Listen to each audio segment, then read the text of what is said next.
the UK and the US have launched yet another strike against Houthi rebels in Yemen. Look, let's just remind ourselves, because I found this quite an interesting key clip. You've just been hearing there in the news headlines that Rishi Sunak is basically saying, it's all about self-defence and we will continue, so to speak. Keir Starmer essentially says, I back these strikes too. But I found this one most fascinating from our Foreign Secretary, Lord David Cameron. Let's listen. Since we last took action 10 days ago, there have been over 12 attacks on shipping by the Houthis in the Red Sea. These attacks are illegal, they're unacceptable. And what we've done, again, is send the clearest possible message that we will continue to degrade their ability to carry out these attacks whilst sending the clearest possible message. I hear you. You mentioned it a couple of times then, the clearest possible message. Well, that message is not that clear, or if it is, it's not being received and kind of shared by the Houthi rebels, because as he says there's been about 12 strikes. I think the US have done about 8 strikes, so clearly they're not going to pack it in. So, I mean, are these strikes worth it? Well, there was an even better clip, I think last week, where Joe Biden was asked, is this working? And he said, well, is it stopping the Houthis firing their rockets? No. Will we keep doing it? Yes. Right. And so there's this admission that they're completely incapable of doing anything here.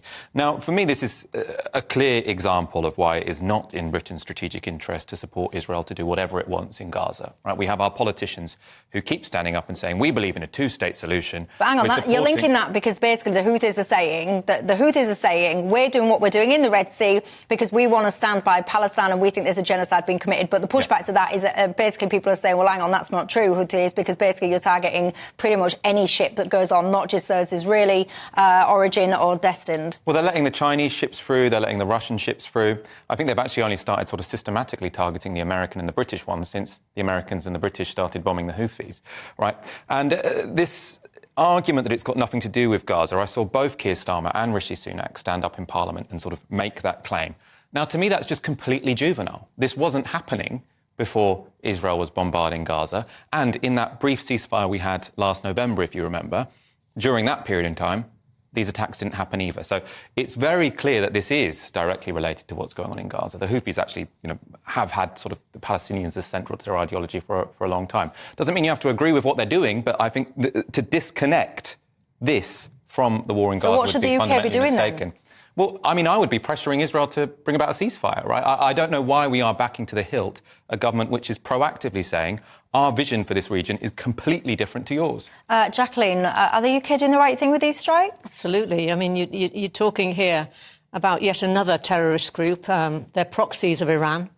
And in actual fact, they've been causing problems for the last 10 years.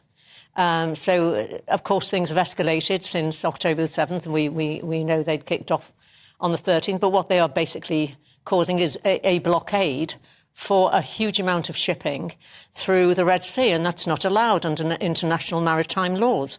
There's no justification for it. They have openly said that they are supporting their brothers, their Palestinian cause, and people will support all sorts of causes, but there's still no justification for that. They're supported by North Korea, they're supported by Syria. Iran is pulling the strings, because Iran pulls the strings not just on, obviously, the Houthis. Obviously, it was ISIS, it's Hamas, it's Hezbollah. So this is a collective push, really, and obviously, and using it against Israel. We can go into the whole Israeli debate if you like. I have no intentions of backing off my position, which was that Israel was attacked on October the 7th. There were hundreds of people, men, women and children who were slaughtered. There were, and these were war crimes at the very beginning. We still have hostages in place. And so, of course, we can widen that debate too. But if we want to bring this back, this is just not acceptable. And America and the UK, it's mainly our shipping and some other countries in Europe. A lot of shipping is getting through. You're quite right. We also know that there's a Russia involvement here. I mean, if we look at what happened in October, my view is, and people can agree or disagree with me, this was also, I think Hamas also attacked because it was also a good diversion because Russia wasn't doing very well in Ukraine. And Russia obviously is a supporter of Iran. And the tentacles of all of this go much wider. So this is a big geopolitical issue. And So I think we have to show our strength. Otherwise, your energy costs, everything that we're bringing through the Red Sea, this is not acceptable. I want to bring Michael back in a sec, but before we get into the geopolitical side of things, as you've just been hearing, though, the strikes, the warning shots, the multiple strikes by the US, the now second strike by the UK, it's not really making much difference, not being that effective. Well, we'll see. It's only but we happened. are seeing. No, but what you've got to remember is this is against international maritime law.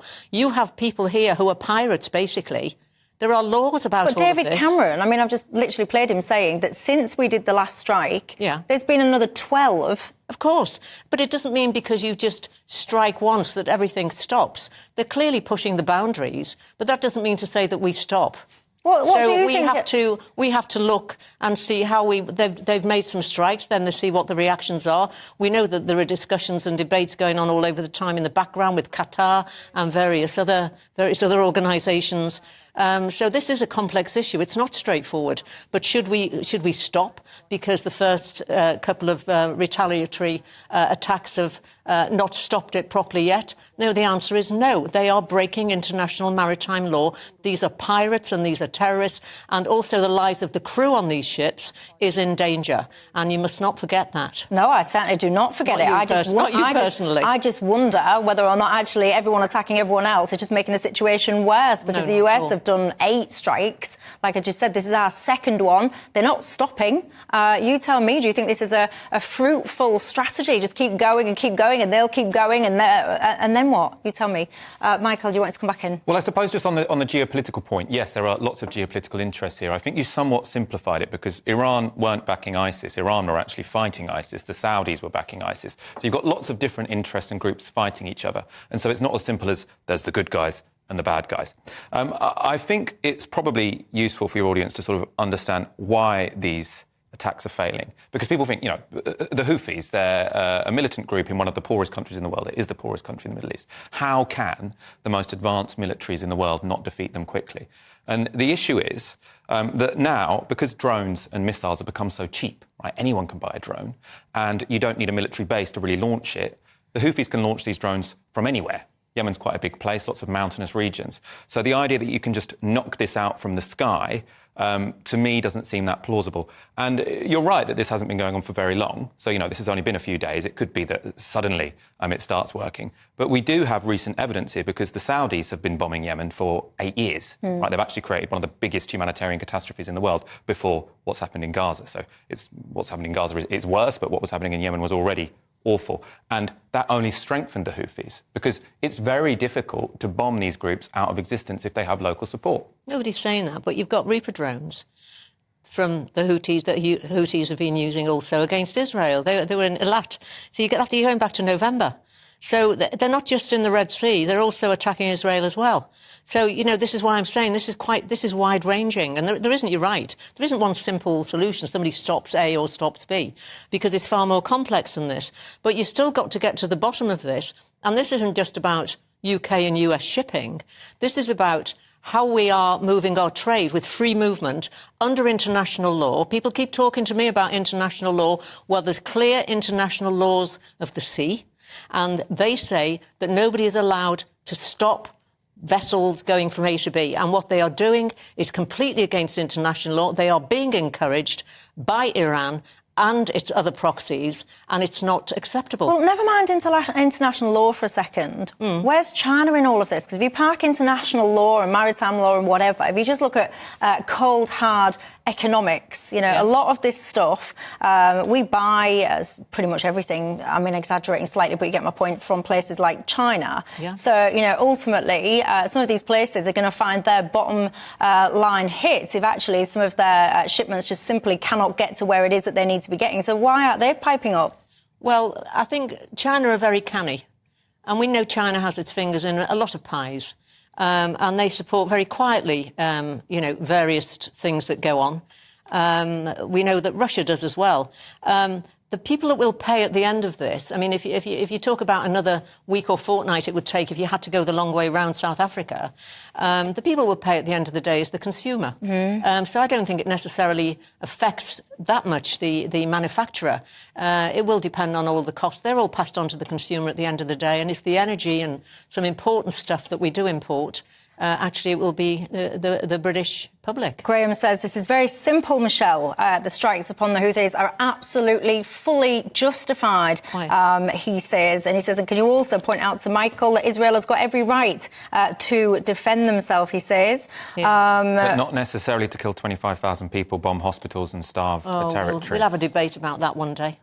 Well, there you go, Graham. What do you make to what Michael just had to say? Ron says, Michelle, what are you suggesting? That we just let these rebels halt world navigation? What are you going to do next? Give them the consent to rule the world? Absolutely not. I don't think anyone should be able to randomly just accost ships. I'm just wondering, is the strategy that we currently have the right one?